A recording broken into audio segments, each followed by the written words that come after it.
Not her, my son's bride said, smiling at the photographer as if she were asking him to straighten a centerpiece. We only want real family in this picture.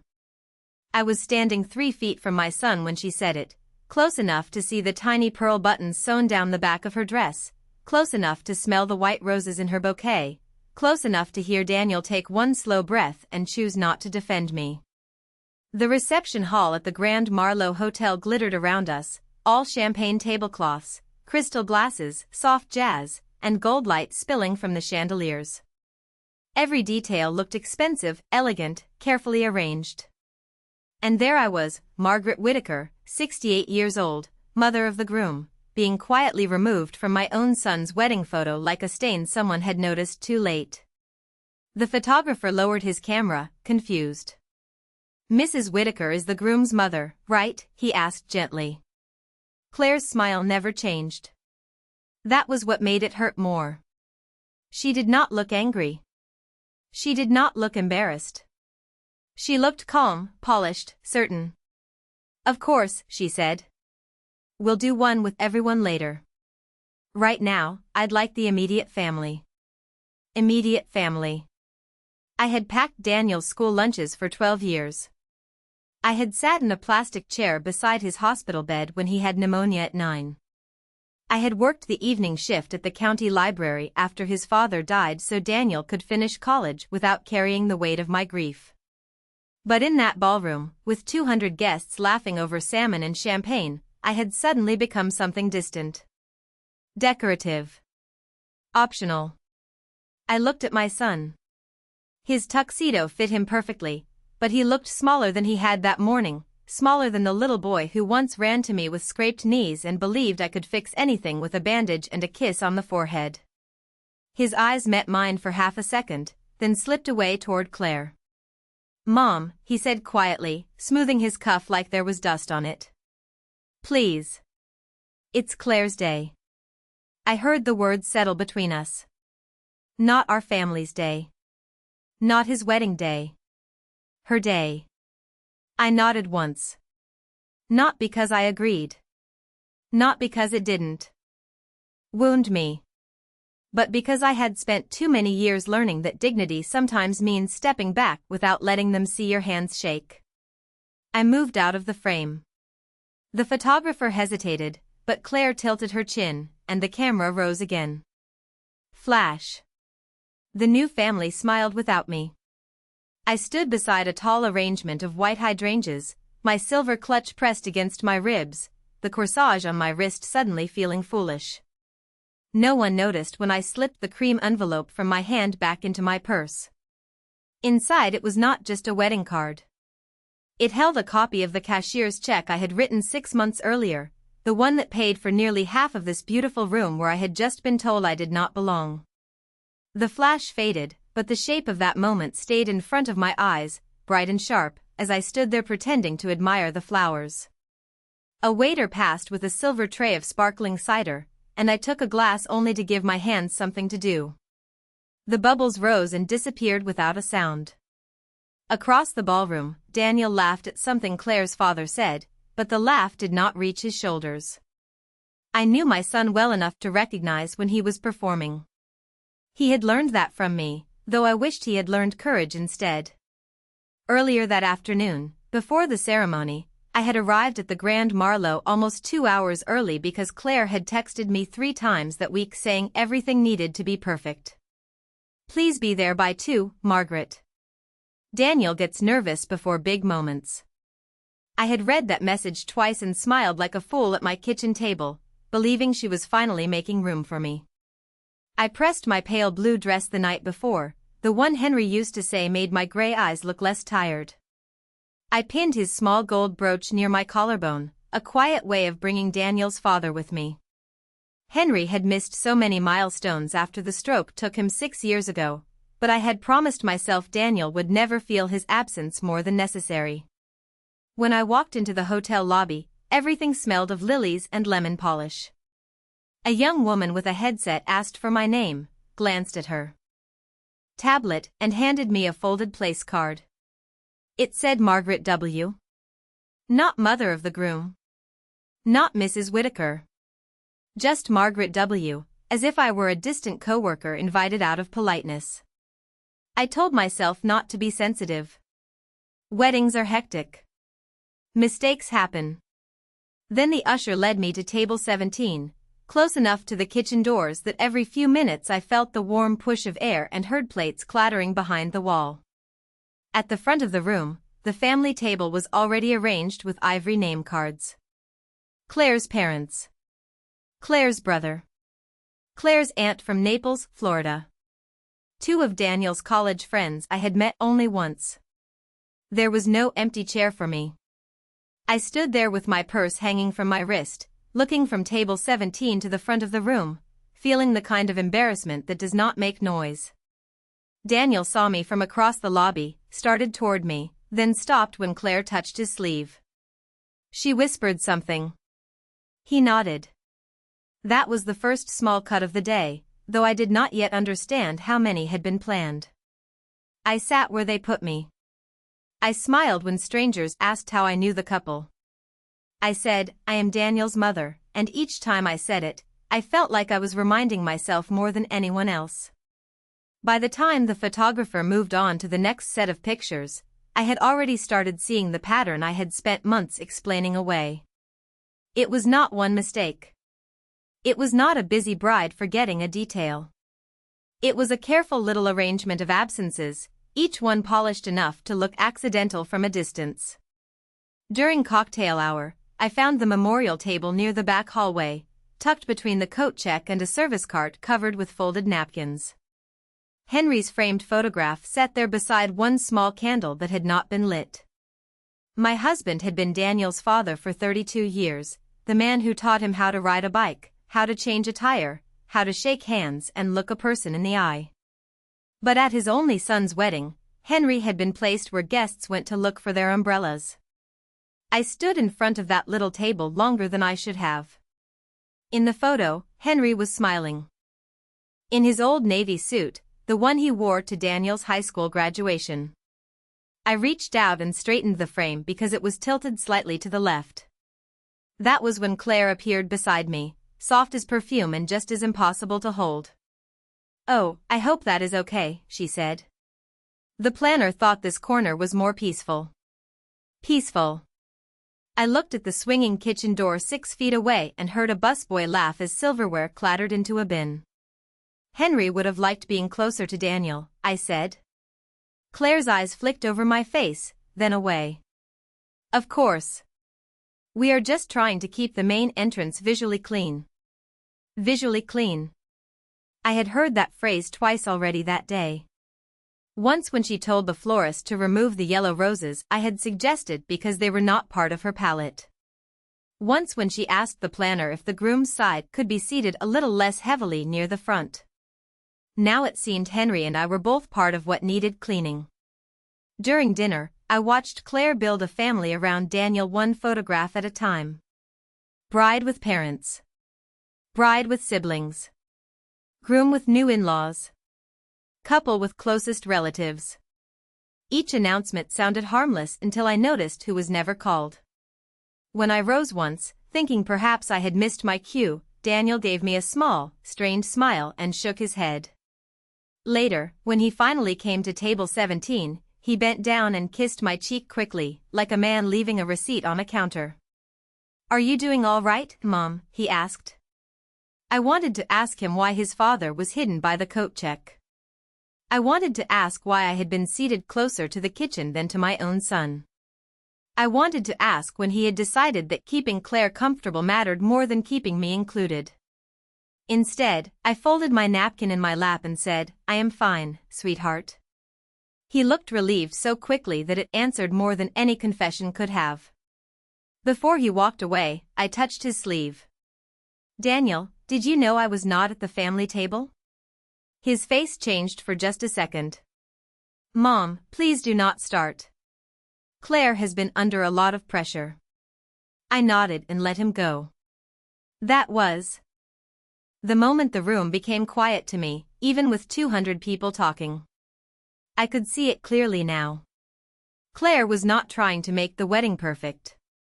She was trying to make the record perfect. And in the record she wanted, Daniel arrived at that altar already detached from the woman who raised him.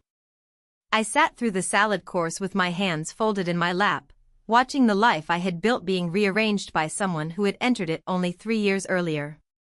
The little plate in front of me held arugula, candied pecans, and a slice of pear cut so thin I could almost see the china through it.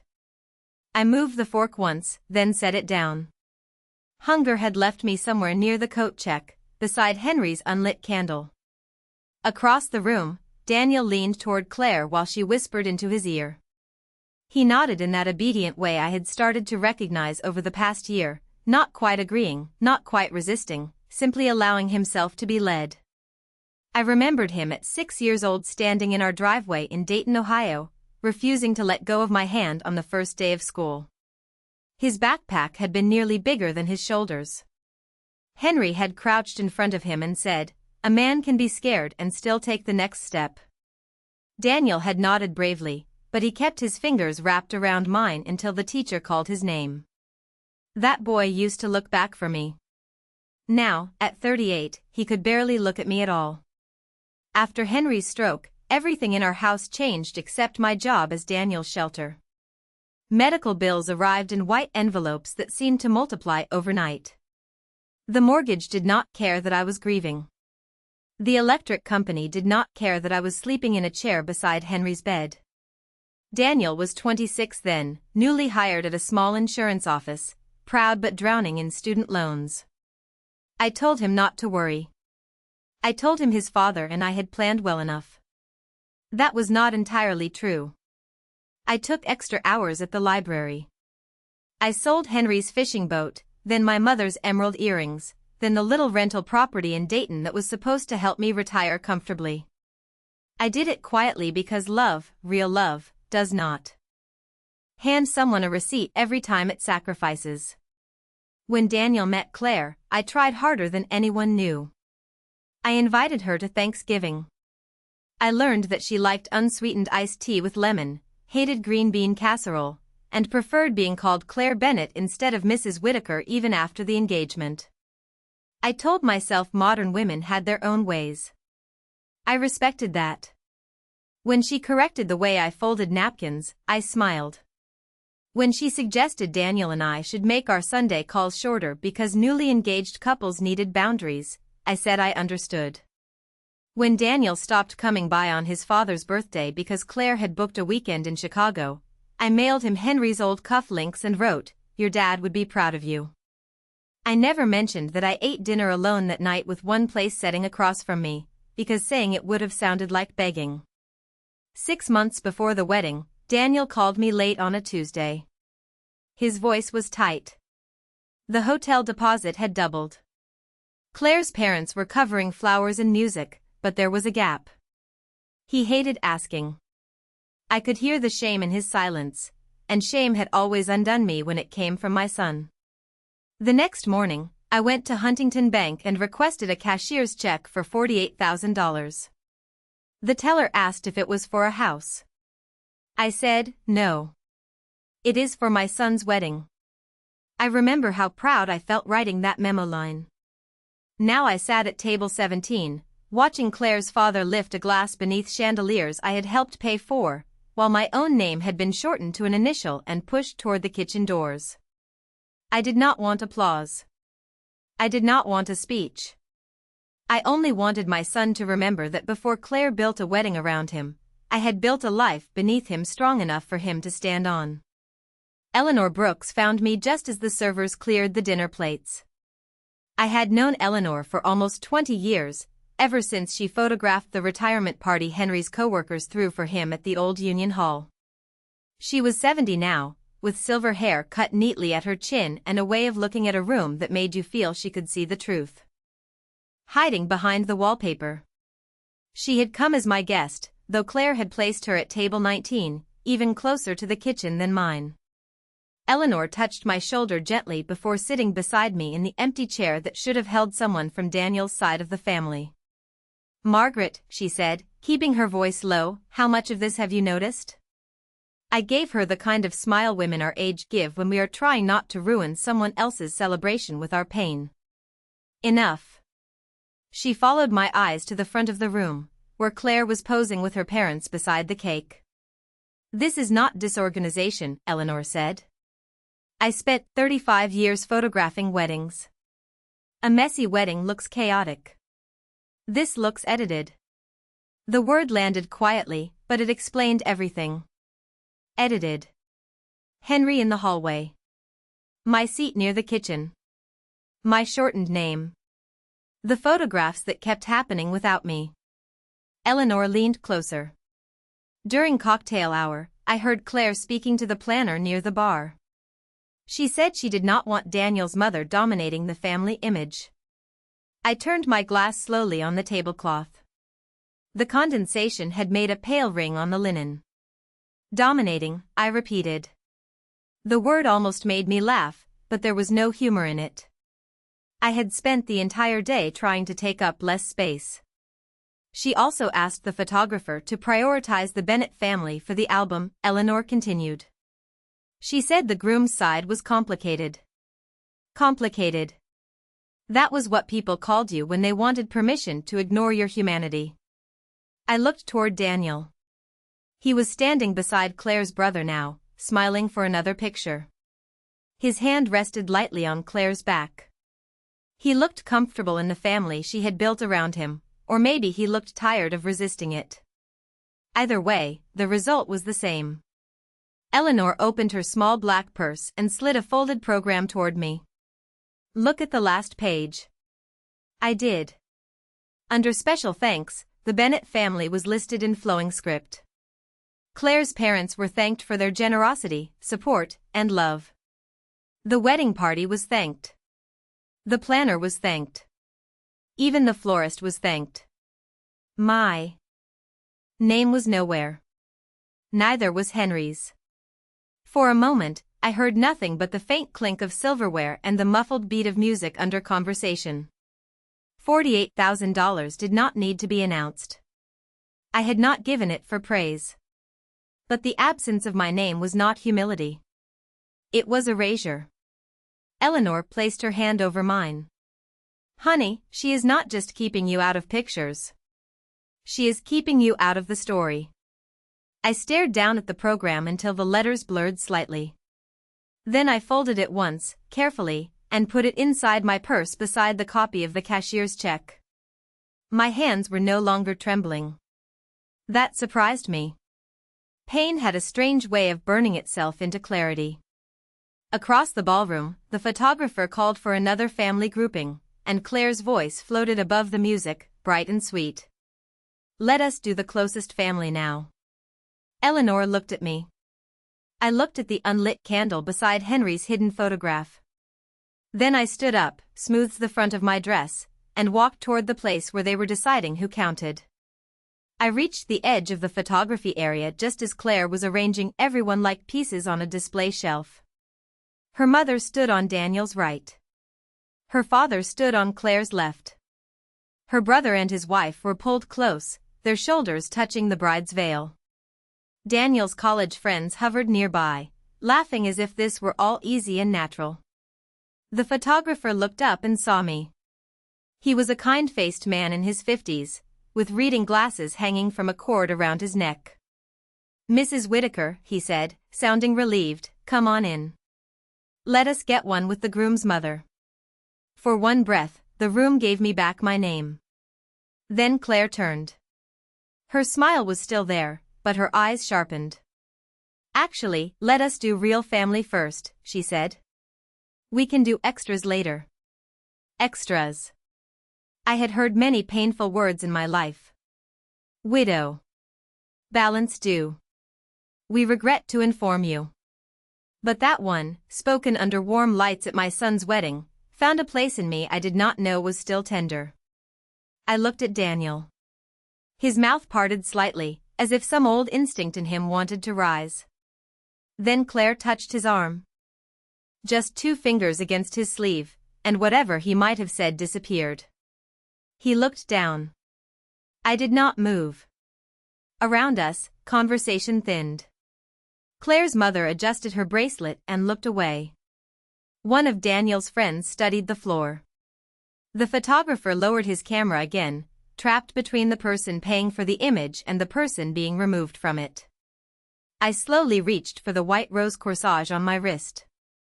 Claire had ordered it for me, or more likely for the appearance of having ordered it for me. Mother of the groom, the little card on the box had said that morning. I had worn it proudly through the ceremony, even after table 17, even after Henry's hidden photograph, even after the program erased us both. Now the elastic felt tight against my skin. I slipped it off carefully and placed it on the nearest cocktail table. The small white roses rested there beside an untouched glass of water. No one spoke. "There," I said softly. "That should make the picture simpler." Claire blinked. For the first time all evening, her expression lost its polish. Only for a second, but I saw it. Daniel saw it too. I stepped back, not hurriedly, not dramatically, just enough to remove myself from the light. The photographer looked as if he wanted to apologize, but I gave him a small nod. It was not his shame to carry. The flash went off behind me. Once. Twice. 3 times. Each burst of light felt less like a photograph and more like evidence. Eleanor was waiting near the hallway, her hands folded over her purse, her face calm but sad. I walked to her without looking back. "You were right," I said. "She is not making memories. She is building proof." Eleanor glanced past me toward the smiling group. "Then you need your own proof, Margaret." I opened my purse and touched the folded program, the copy of the cashier's check, the cream envelope I had almost given them. For the first time that day, I was grateful I had not handed it over. Then, from near the ballroom doors, I heard the wedding planner say into her phone, yes, the Whittaker contribution covered the final hotel balance. Eleanor and I looked at each other. The word contribution hung in the air. Like a door unlocking. I turned toward the lobby, away from the music, away from the staged family, toward the first honest thing I had heard all night. The lobby outside the ballroom felt cooler, quieter, almost honest. The music softened behind the closed doors until it became only a pulse under the carpet. Eleanor and I stopped near a marble column where the wedding planner stood with her tablet pressed against her chest, speaking to a hotel manager in a careful, worried voice. She noticed me and straightened so quickly that her headset slipped slightly. "Mrs. Whittaker," she said.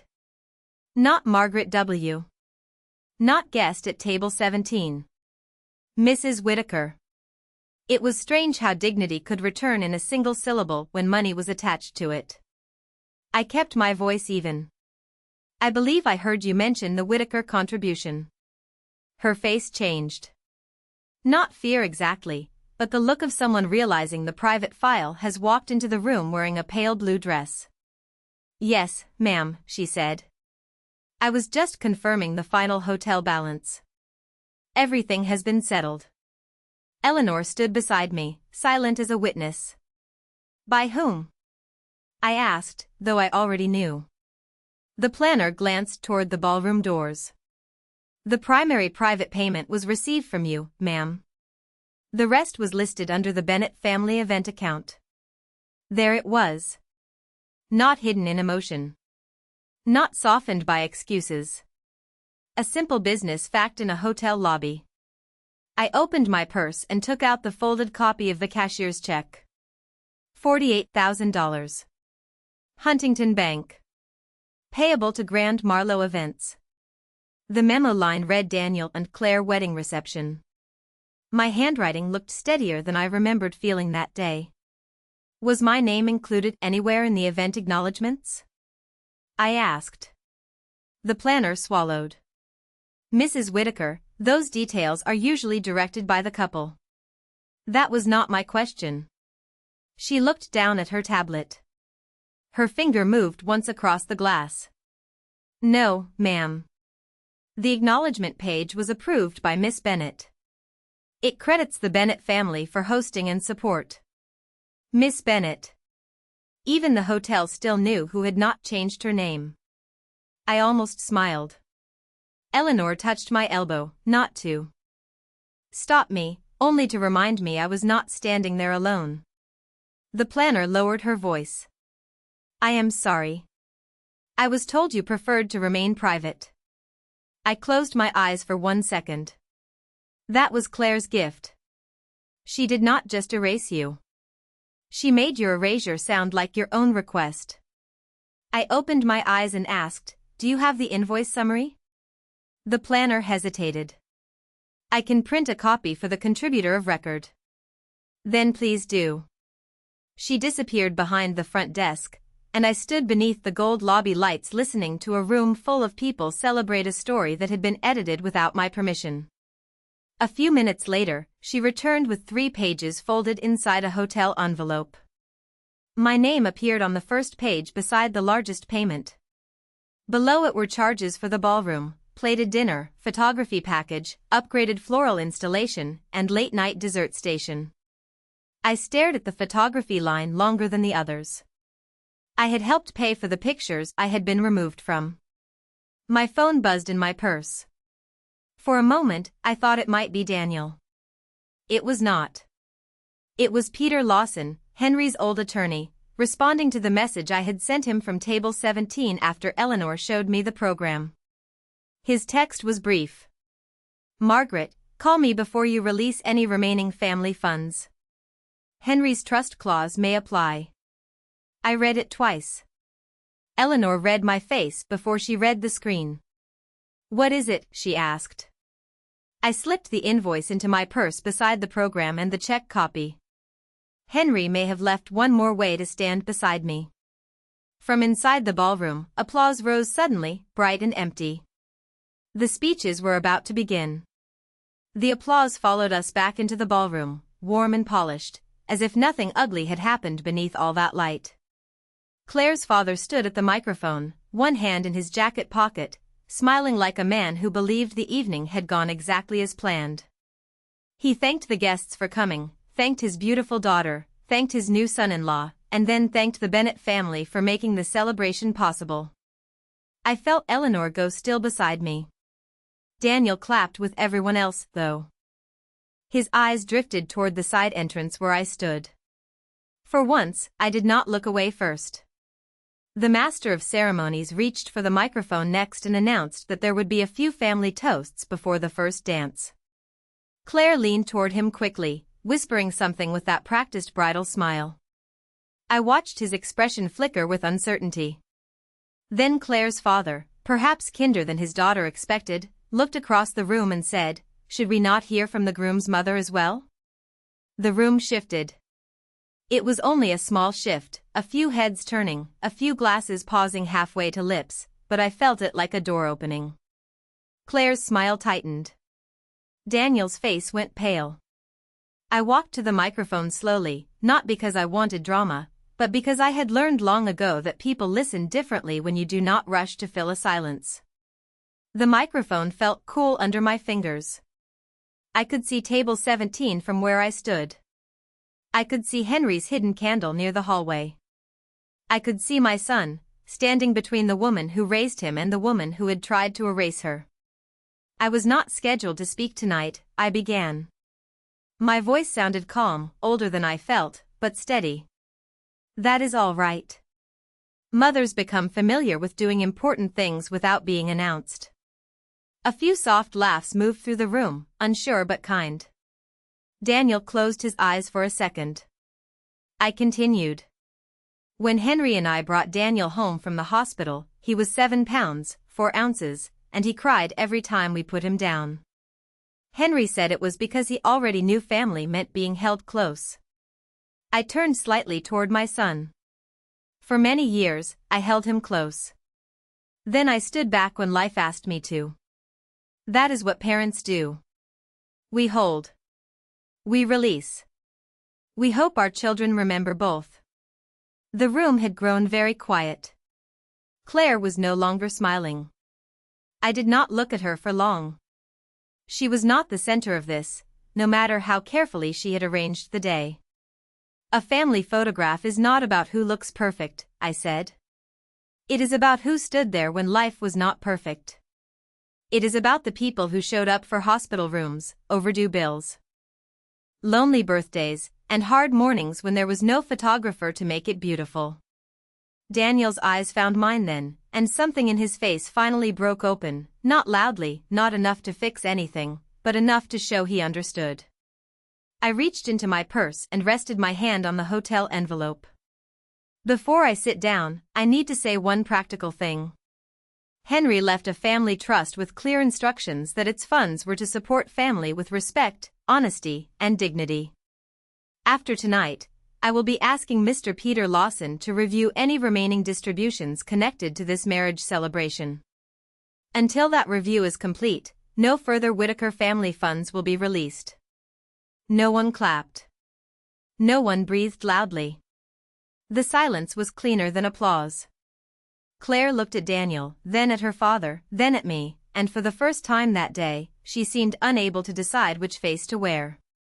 I stepped away from the microphone before anyone could turn my dignity into an argument. By the time I reached the edge of the ballroom, the first dance music had started, but no one seemed to know whether to watch the couple or the old woman walking away with her purse held neatly in both hands. Eleanor fell into step beside me without asking. That was one of the great kindnesses of old friendship. It did not require explanation. Behind us, I heard Daniel call, "Mom." Not loudly. Not with the confidence of a man ready to make things right. Just one word, cracked down the middle. I stopped, but I did not turn around immediately.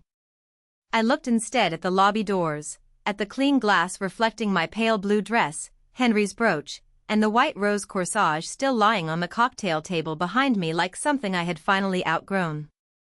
Daniel came up beside me, his face drawn and unfamiliar.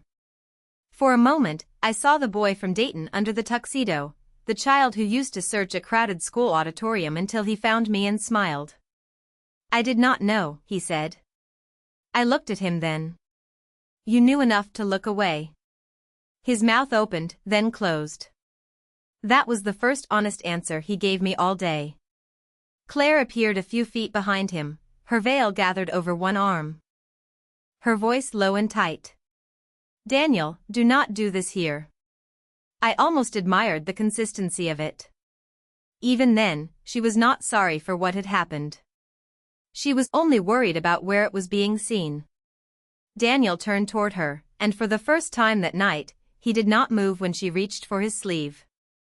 It was not a victory. It was not even an apology. But it was a pause, and sometimes a pause is where a man begins to remember himself. I reached up and unpinned Henry's brooch from my dress. The little gold edge caught the lobby light.